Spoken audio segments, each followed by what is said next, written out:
La première inspiration, je pense, qui est fondamentale, c'est la spiritualité. Il est un homme profondément croyant.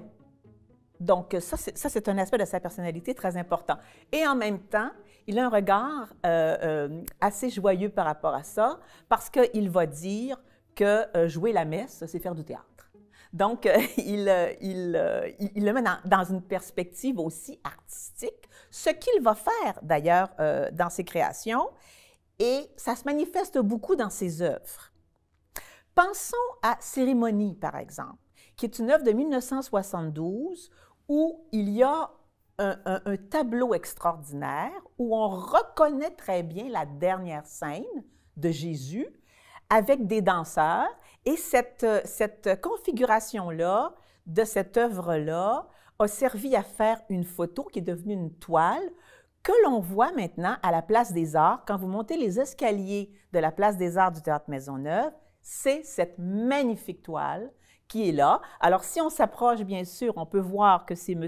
No qui a fait le ballet Cérémonie. Et au centre, vous avez Vincent Warren, qui est donc le danseur principal, et ce sont tous des hommes magnifiques.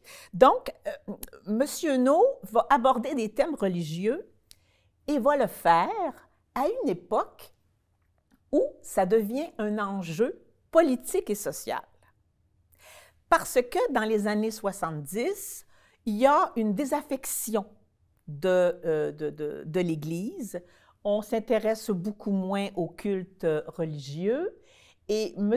No va faire vraiment un coup de maître de créer Symphonie de psaumes en 1969, qui va être présentée à l'Oratoire Saint-Joseph durant la Semaine sainte. Donc, cette œuvre-là, elle est magistrale au Québec parce que, autant on a pu voir au début qu'il y avait des tabous qui faisaient en sorte que le clergé tentait de diminuer l'impact de la danse dans la société, autant là, on va se servir de la danse de M. No pour être capable d'asseoir son pouvoir. Parce que pour qu'il puisse présenter l'œuvre à l'Oratoire Saint-Joseph, c'est Monseigneur Bouchézy qui a dit, ben oui, on a besoin de ça, allons-y, durant la Semaine sainte. Alors, c'est quand même un coup de maître. Et c'est aussi très drôle parce que quand on lit les revues saintes, pour justifier qu'il y a de la danse à l'Oratoire Saint-Joseph, on va tenter de ramener tous les extraits de la Bible où on peut voir de la danse. Donc, on va rappeler le roi David qui danse autour du vaisseau d'or et autres références à cet aspect-là parce qu'on veut justifier. Mais cela étant dit, ça a été un immense succès. Et M. No, à cause de sa grande spiritualité, dans sa chorégraphie, sur le plan esthétique, a tous ces gestes d'élévation vers le ciel et aussi ces gestes de soumission, d'abnégation, d'imploration. Donc il met en scène dans ses œuvres des gestes qui, sur le plan esthétique, ramènent à l'essence de la spiritualité. Donc ça, c'est pour moi sa première inspiration. Sa deuxième inspiration, c'est la musique. Bien sûr, la musique est au cœur de l'activité créatrice de M. No, comme elle l'était pour Georges Balanchine. Et on peut penser qu'il y a une certaine influence, parce que Balanchine était reconnu pour être celui qui montrait la musique. Et ça apparaît beaucoup dans ses critiques. Donc, et c'est pour ça aussi probablement que M. No parlait du Mozart de la danse quand il invoquait Georges Balanchine. Et alors M. No commence toujours par la musique. C'est sa première inspiration. Et il a besoin d'être inspiré par la musique pour décider de créer. D'ailleurs, c'est une chose aussi qui est reconnue dans sa création, comment, tel que Balanchine le faisait, on a cette impression de voir la musique quand il chorégraphie. Et c'est particulièrement vrai pour Carmina Burana, qui a été un ballet très imposant, avec des chœurs, avec des chanteurs. Donc, il était capable de mettre en scène et de créer une œuvre autour de quand même quelque chose qui était monumental. Et il faut savoir qu'en danse, s'attaquer à des grandes œuvres musicales, ça peut être très difficile parce qu'on va avoir toujours tendance à trouver que la musique écrase la danse.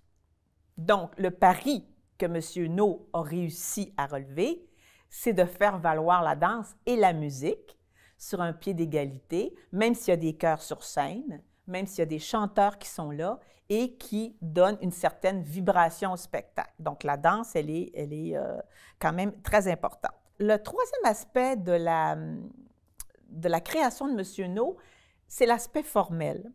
Entendons-nous. Le mouvement formel veut dire le mouvement de la forme, où on reconnaît bien la forme. Et à ce titre-là, M. No est tout à fait conforme à ses maîtres, tels que l'étaient, encore une fois, Balanchine, Tudor et compagnie, parce qu'il s'inscrit dans cette visée d'utiliser le ballet pour donner la forme de la chorégraphie et de miser sur certains dispositifs pour aller chercher l'expressivité aussi, d'une autre façon. Parce que M. No a créé des œuvres aussi où ça demandait beaucoup d'expressivité. On pourrait dire qu'il a eu une grande polyvalence par rapport à ça, parce que c'était quand même pas évident de voir qu'il gardait cette idée du mouvement formel quand aux États-Unis, par exemple, dans fin des années 50, années 60, on voit apparaître le post-modernisme, où là, on déconstruit tout ça. Et là, tout à coup, ce n'est plus tellement intéressant d'être dans cette idée de la forme. On est plus dans la conceptualisation de la danse et on déconstruit l'espace énormément avec tout ce courant-là. Et lui reste associé à cette façon-là de créer où le vocabulaire du ballet demeure toujours l'ancrage premier. Ce qui n'empêche pas sa grande polyvalence. Il va autant travailler sur des ballets abstraits, comme Divertissement Glazunov, par exemple, où est-ce que c'est un exercice de style, comme le fait Fokine avec les sylphides. C'est un peu le même principe. Mais en même temps, il va travailler sur des œuvres comme La fille mal gardée, où est-ce que là, on est sur un ballet narratif, et ou bien Le Casse-Noisette aussi. Donc, dans tous les cas, il joue sur plusieurs registres, ce qui fait aussi une de ses grandes qualités. Donc, les inspirations de M.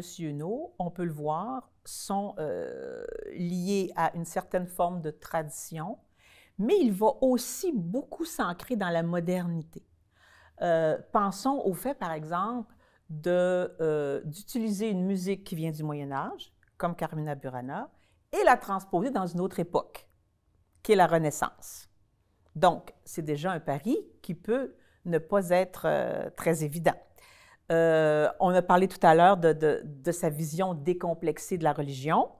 Il fallait aussi quand même avoir l'envergure de dire « je fais des œuvres qui ont une inspiration religieuse, mais sans que ce soit misérabilisme, par exemple. » Et le troisième élément qui est très important, parce que sur le plan sociétal, c'est fondamental, c'est d'aller avec Tommy de Who, à une époque de la période hippie.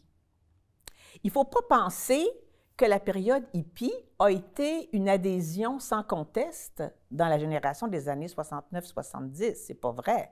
Tout le monde regardait les hippies un peu avec une certaine résistance. C'était pas un courant si populaire que ça au départ. Oui, bien sûr, aux États-Unis, on allait beaucoup dans cette foulée-là, beaucoup aussi pour contester la guerre du Vietnam qui entrait de plein front dans la société américaine. Mais au Québec, les hippies, c'était pas particulièrement bien vu. Et lui, il va créer un opéra rock sur scène avec Tommy, qui va avoir un succès phénoménal et qui va permettre à la compagnie de vivre longtemps sur les bienfaits de Tommy, mais c'est aussi lié à cette capacité de M. No à être très avant-gardiste et de voir ce qui, dans l'esprit du temps, peut permettre donc à une société d'avancer.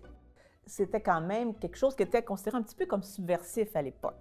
Donc, le côté sulfureux était peut-être pas sans l'intéresser non plus, mais il faut toujours se rappeler que le premier point pour M. No, c'est la musique. Donc, il était allé acheter le disque et il l'avait écouté et ça l'avait intéressé. Donc, il fallait quand même qu'il y ait au départ une motivation qui était artistique.